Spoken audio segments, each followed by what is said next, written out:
Hello, hello. How are you doing today?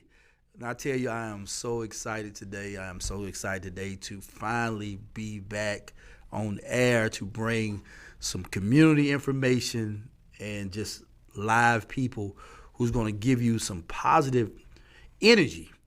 And not only just giving you positive energy, but to give you positive energy that's going to help your community. Listen, check this out. My name is Omar Howard. I'm Dr. Howard. I am a life coach. I am the founder of Freedom of Choice Incorporated. And as you see, I'm also the author of the book called The Omar Howard Story. It's all in known. Check this out. I'm so excited today, man. I'm telling you, like I woke up this morning. I was ready, even though I had to go to work. But I was so tensed up because I didn't want to be late. I didn't want to miss out on things, man. And listen, I was just going crazy today. That's how excited I am. But I just want to share with you today, loving our community. Loving our community is it's going to be a family-based, family-oriented show. It's going to be geared toward family resources, community resources, and bringing people on, such as my first guest today. Today, like I put this brother on Front Street today, right? Mainly because I'm that serious about my community and about the things that I want to accomplish on this show, and also the things that I want to accomplish in my community. Just to tell you a little bit about me, for y'all that don't know me, I'm originally from Auburn, Alabama, man. I grew up in Alabama in a real dirt road type lifestyle.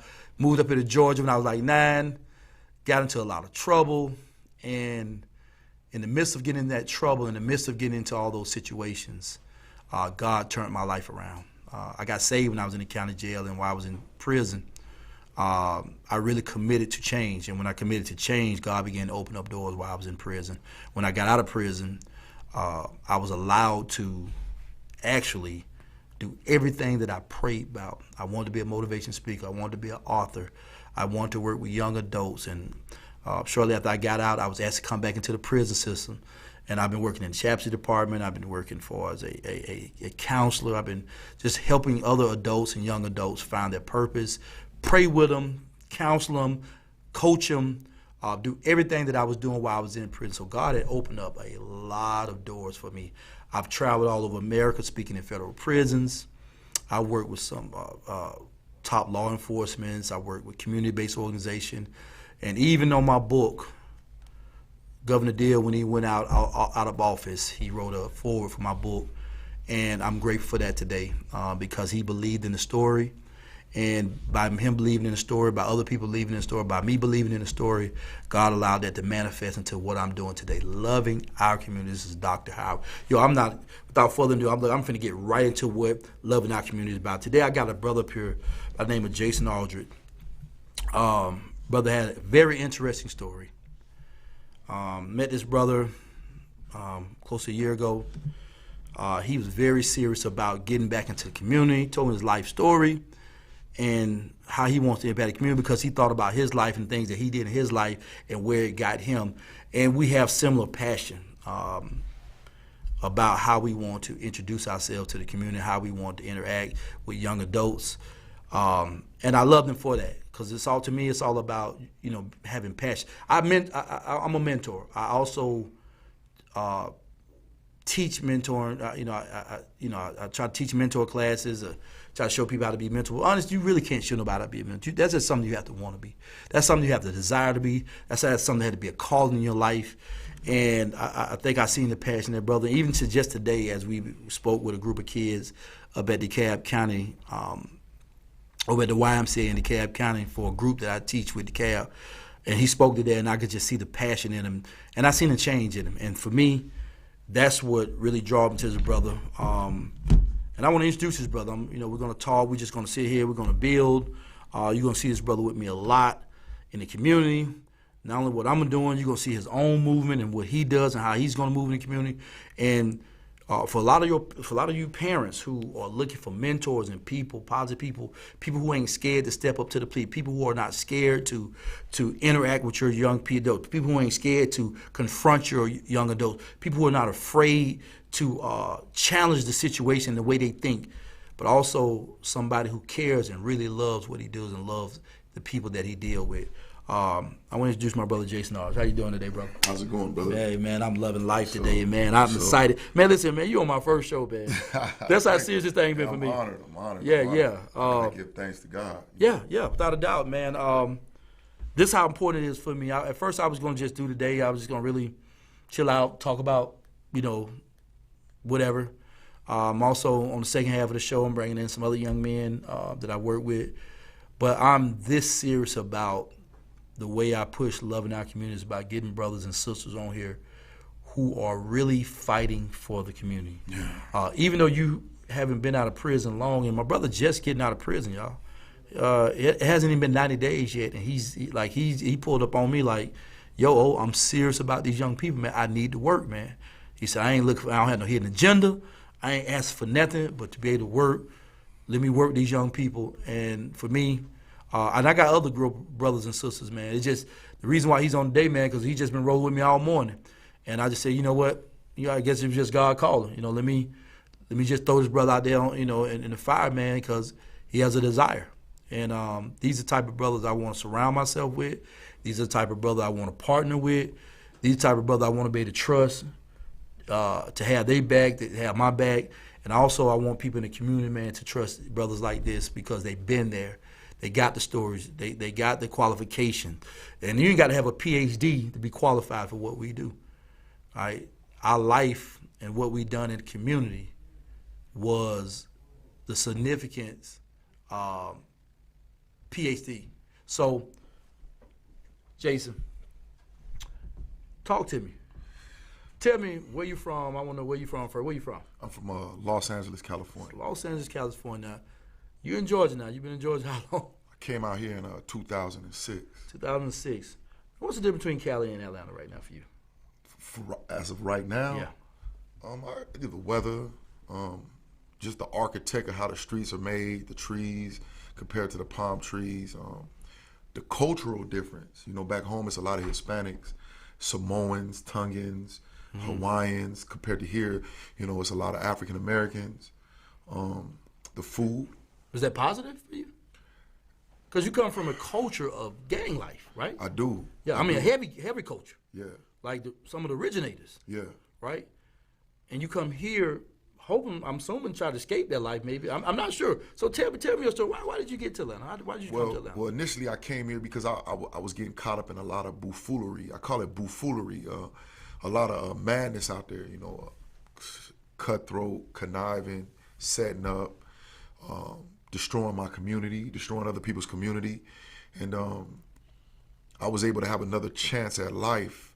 And I came here. My mom and it was always telling me about the South, and she was telling me that it's a little bit more slower when it comes to the fast life compared to California.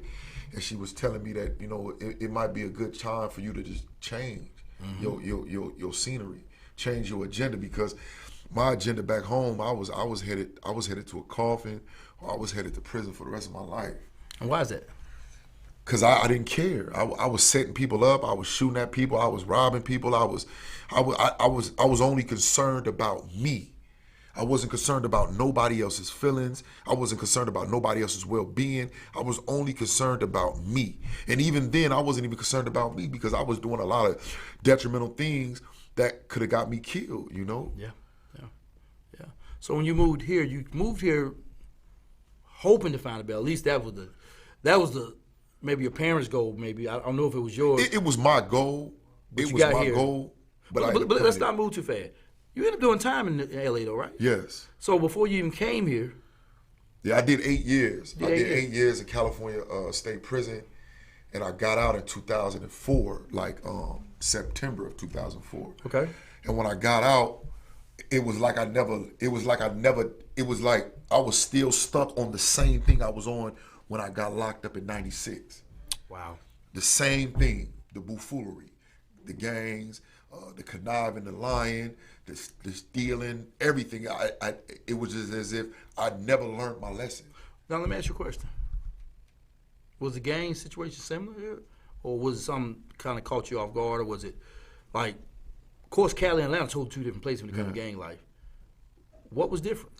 The difference in California is that it's a culture. Gangs have been embedded in the streets of California since the 20s. Hispanics predate back the late 1900s. 1901, 1920. Then as far as black gangs, it goes all the way back to like the mid 50s. So as time go on, it becomes a culture. It becomes something to do as if like if you were just to put on some pants and some shoes. So it was embedded in every community out there compared to here, to where a lot of these gangs here have popped up due to people from New York or California coming out here, or crews have popped up due to just young cats running and ripping and running and hanging with each other. Mm-hmm. But when it comes to just the Crippin' and the Bloodin' and the Chicano gangs, these are gangs back home that has been embedded in the streets for decades. And it becomes family, family. Yeah, uncles, aunts, moms, fathers, grandparents. And you grew up where in LA? I grew up a little bit everywhere. I grew up on the west side of Los Angeles. I grew up in Watts. I grew up in a little bit of San Bernardino.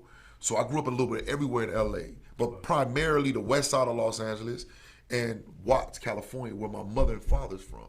So after you moved here, you seeing maybe an easy way to get money or easy way to be on the buffoonery. What made you get back to that lifestyle? The money. Because when I was in California, it was about gangbanging. It was about, putting in work. When I came here, a lot of the thugs that I ran into, they was about the money. And when I was introduced to that, I fell in love. Because I wasn't getting no serious paper back home. How old were you when you moved here?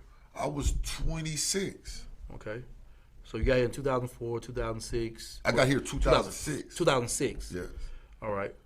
So you get tied up in all this. What happens? Well, so I got caught up with some cats out here. And, we was like infamous robbers. We used to rob a lot of, and jack a lot of people, and we was getting a lot of money, and it was coming fast, and we was hitting the strip clubs, and, we was hitting the parties and hitting everything we possibly can do. And I was having a great time because the things that I was doing here, I wasn't doing back home. I was on the block. I didn't even go to strip clubs back home because I was young and I stayed in and out of jail. So when I was out, I'm doing what I'm doing on the gang tip, and then I'm back in jail. I come out here, I'm in the strip clubs, I'm getting money, 30, 40,000 at a time. I'm driving rent-a-car, Lamborghinis, Corvettes. I'm meeting celebrities. It was just overwhelming. But it was a whole feces of just smear with nothing but just ignorance. And I wasn't seeing it. I was fooled with the glamour and glitz, not knowing that all of this is not all vanity. And also watching the gang life start growing, right? Yes, because, I never met like gangster disciples and vice lords and none of that until I came here. Mm-hmm. So that was new to me. When I came here and I started seeing cats that were gangster disciples and that was vice lords, and I've heard of it because of the Chicago situation, but I never seen it firsthand. Then when I ran into like Crips and Bloods out here, it was funny to me, but at the same time, I had partners that used to travel and go state to state in the 80s and early 90s. So I know how cultures can travel and how it can spread like a cancer. Okay, so before we go into the second part of your life and how you end up getting locked up, we're going to go to a quick break. I just want to say once again, loving our communities, we're grateful to be here today. And as we get ready to go into the second part, we will have the phone line opened up for you to be able to call. The phone number will be 470-251-4443. We're going to go to a small break. All right, get ready for the second half of this. And then we got some other young men that's going to come on here. And you'll know the reason why we got love in our community at Omar Howard and my brother Aldridge.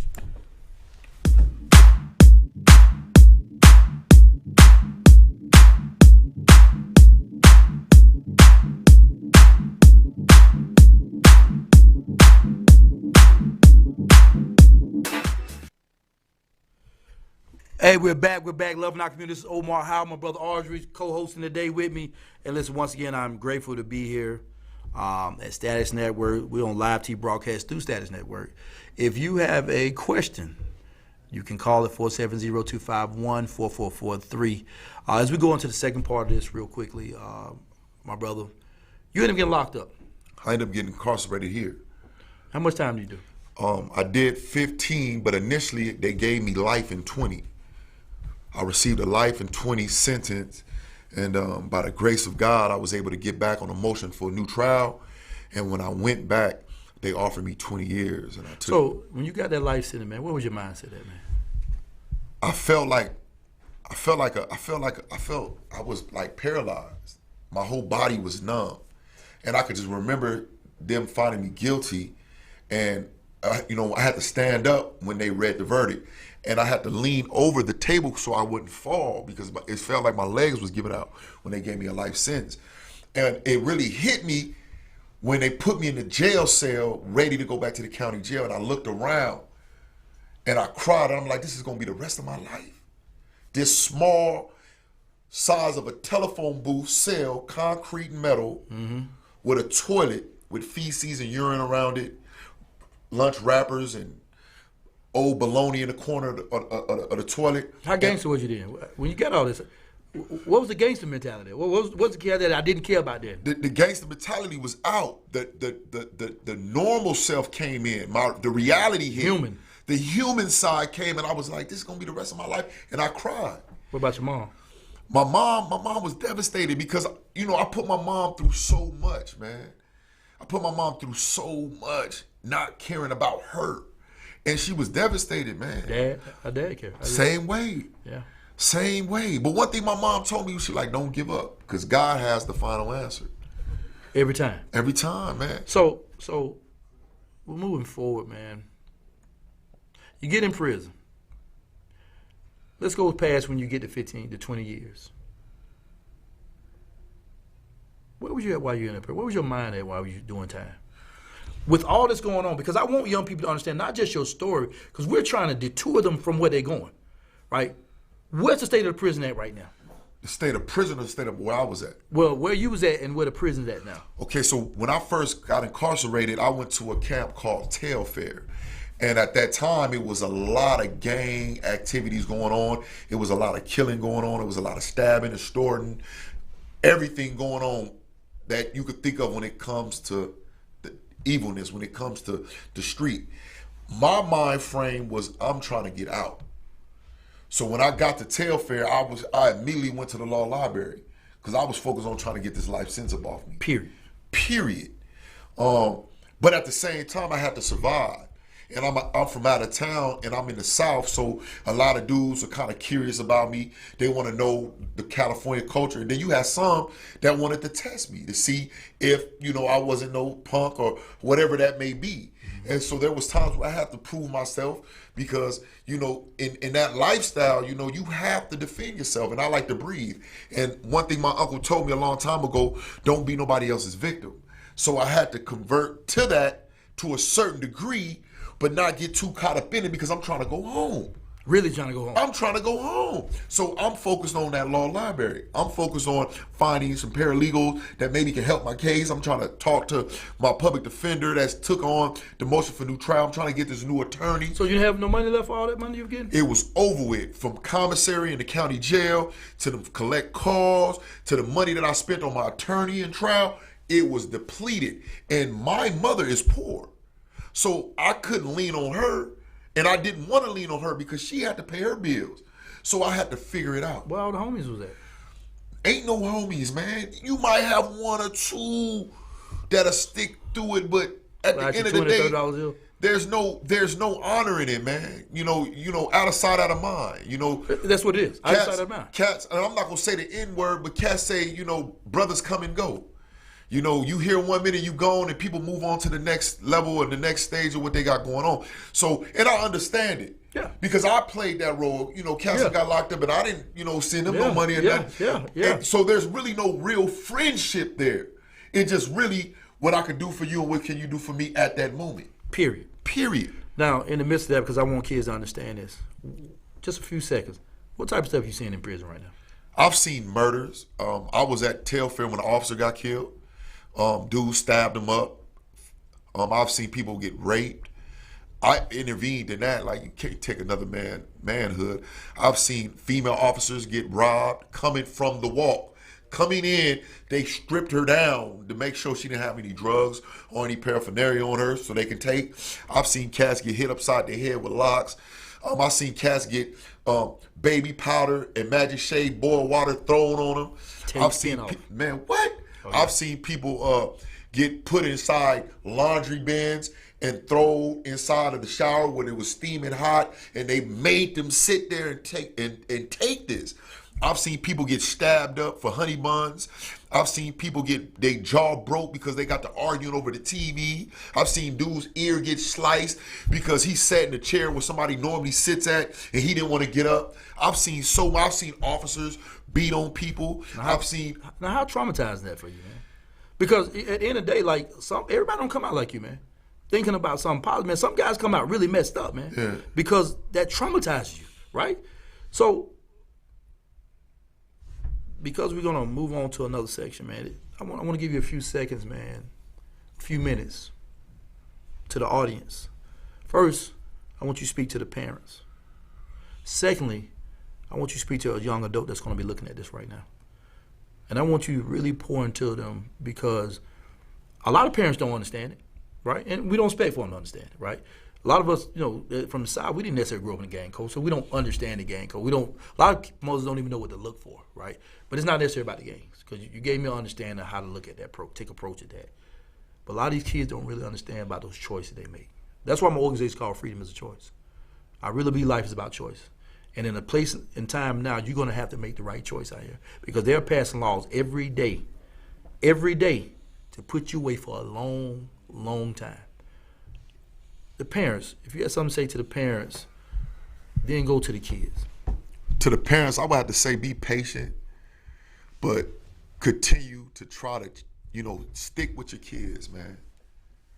Don't be so quick to just pound them. Don't be so quick to just tell them to focus on school. School is important, but they might have talents.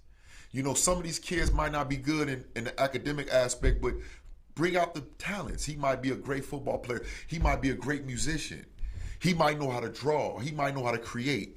So focus on something positive and bring it out of them. But I would say stick with your kids, man. Don't never give up, man. Because I understand that as parents, you're not teaching your kids to be drug dealers or gang members, but you have to understand they have to leave the home and they have to go outside. And when you go outside, it's crazy. It's chaotic out there. And they have to survive. And sometimes you have to wear different coats in order for you to stay warm in certain situations. So I would say stick with it, stay in prayer, stay on your knees, keep praying to God, keep working, never close the door on kinship, never close the door on your kids. Be there for them, man. Give them some good advice, but you lead by example too, because kids are not stupid. They see people when they straddle the fence. So, if you want your kids to do well, you must do well as well. Be that example. For the young kids, what I can tell you is this, young man, young lady, one thing we do have in common is that we're going to die one day. So take your life serious, man. Take it serious, because time go like this, man. Utilize your youth while you can, because you soon will grow old if God bless you to reach that age. You don't want to be 40, 50 years old sleeping on somebody's couch. You don't want to be 40, 50 years old having to be in prison and have to get butt naked and stripped for another man. That's a violation, man. That's embarrassment. Live your life. Focus, man. Take your time. Be patient. Don't be so quick to try to prove yourself to a never-ending story, man. Don't be so quick to try to prove yourself to somebody that don't care about you, man. Don't live somebody else's agenda. Live your agenda. Live for you, man. Have respect for yourself, man. We only live once in this body, in this form. Be something, man. Be a better person every day. One thing I know in life, it's going to be problems that is going to present itself to you every day. The question is, how are you going to handle them problems? Are you going to make it or break it? Focus, man. Focus. Take your time. Quit speeding. Slow down. Don't be afraid to ask for help. Don't be afraid to say, I don't know, man. Somebody bump into you. It could have been your fault. It could have been his fault. So what? It don't mean to kill him. It don't mean to beat him up. Somebody step on your shoes, wipe them off and keep going. It's okay to smile instead of frowning all the time. It's okay to stop talking about people. If somebody did something in the past, let that be. Don't be a clutch to somebody's future, man. Because you don't want nobody to be a clutch to your future. They hold some over your head in the past, man. We dealing with today. We trying to do what's best for us today. I love y'all, man. I love y'all. I'm here. I'm here. I'm here. Rain, sleep, or snow, morning or night, man. I'm here for y'all youngsters, man. If you want to talk, if you want me to come through and we can just ride around and talk or whatever it may be, whatever you want to do, man. I'm here for you long as it's for what's right, man. So if they had to get in contact, and let me say this. You think you qualify to say what you just said? I qualify because I stand on that. I'm not a gang member. I'm not a hustler. I'm not a drug dealer. I'm someone who's trying to be an interrupter of prisons and funerals for these youngsters. I'm a person that is a son, a mentor, a follower, and a leader. I'm tired, man. My way is not working. So I had to change it up. And guess what, man? I love it. God is good, man. I've been through so much, and he has snatched me out of it. So why am I playing around, man? You know, I want to see y'all do better, man. See, this is the type of passion you're going to see on Love in Our Communities is brothers like this who are dedicating their life, taking a stand for something much different than the norm. A lot of times we're not given the platform to talk on this level. And it's always a pleasure to see brothers who are willing to stand against what they used to do. Yeah. And that's not discrediting other people who are making bad decisions. We're just trying to get you to rethink some lives. Because I remember when I was talking to the brother, I was like, man, we got to, we were talking about the gang stuff. And he said, he said, I'm from Cali. I was such and such, man. He said, I just had to change my activities. So it made me start looking at kids, how to approach, because that's one thing that we got to teach our parents is how to approach kids. Yeah. It's things we're going to teach people in the community. It's the way you approach them, because most kids are going to reject, push back. But we got to have brothers. When I say, is he qualified? Because he truly lived it. Look the paperwork up. Brother just got out November 2nd. All right. And to say this, Dr. Omar, I'm not afraid of nothing or no one. And what I mean by that, I'm not saying that to be a tough guy. What I mean is I am willing to go anywhere and help. Out of love. Out of love and out of fear of God. I'm a servant of him. So I am not afraid to go out there and work with these youngsters. I'm not afraid to tell these youngsters the truth about these streets, these gangs, these prisons. I'm not afraid of that, man. Because it's the truth, man. It's the truth. I'm not winning, man. And none of them dudes in them streets is winning, man. We losing, fam. We losing. This is what I'm telling you. He called me the other day, and he said, he was in some of his old communities up here in Atlanta. He's just pulling up in the neighborhood. He said, bro, I'm looking for you. Oh, I just seen some young brother. I got to pull up. I'll call you back, And to me, man, when I thought about that, man, I was just like, man, I'm impressed. Because, one, love gives you the courage to do. Regardless of everything, my first, he said, fear of God. Second is his love for his young brothers and sisters, man, to see them not go down that road, because we're losing generations of kids. This is what I'm telling you. Y'all got to understand. That's why when people be talking about, know the law and all this crazy stuff. Let me tell you something. Them laws is going to rip you apart if you don't get your life together. If you're not involved in the game, if me and you, if we weren't involved in the game, 3 or 4 of us go jump on a kid, that's considered gang activity. Yeah. And you're going to get charged for it, So I want you to understand this. And I'm going to keep my brother around as I get ready to bring these other young men up. We're going to go into a break, a couple-minute break. And I want y'all to think about this, brother. If they had to get in contact with you, how could they get in contact with you? You can get in contact me from my email. My email is kelleryoung80, Keller young80 @gmail.com. Or you can contact me at my phone number, 404-567-0104. So any parents that got some youngsters that need mentoring or just need me to sit down and just hear them out. Because sometimes it's always good to just let kids vent. I'm here. I don't have all the questions, but one thing I can say is I'm guided by God and I'm by truth.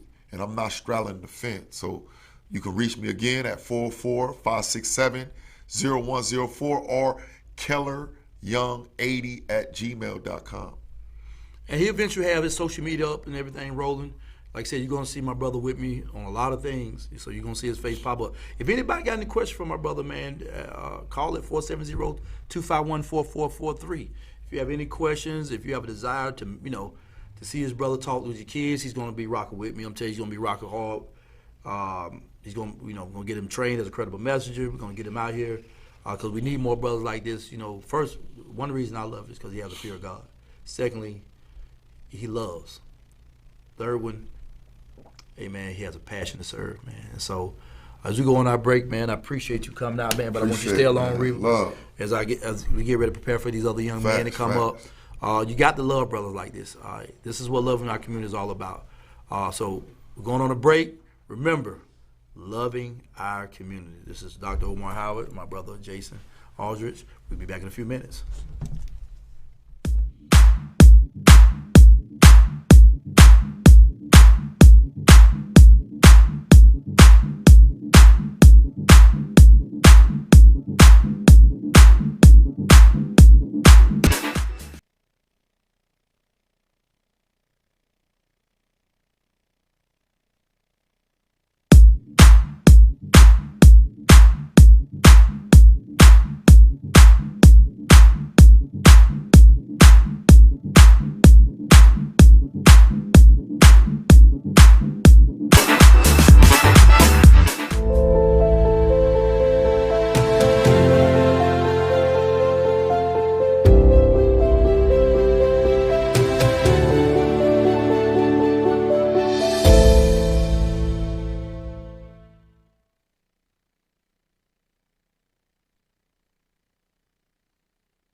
Yo, this is your life coach Omar, Dr. Omar on loving our communities. Real quickly, I want to bring a couple young brothers in real quickly.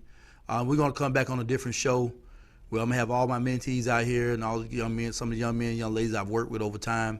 But I want to share with y'all, I want to introduce you. I'm going to let them introduce themselves real quick. And this is about mentor. This is some of the results of having people in your life that care about you.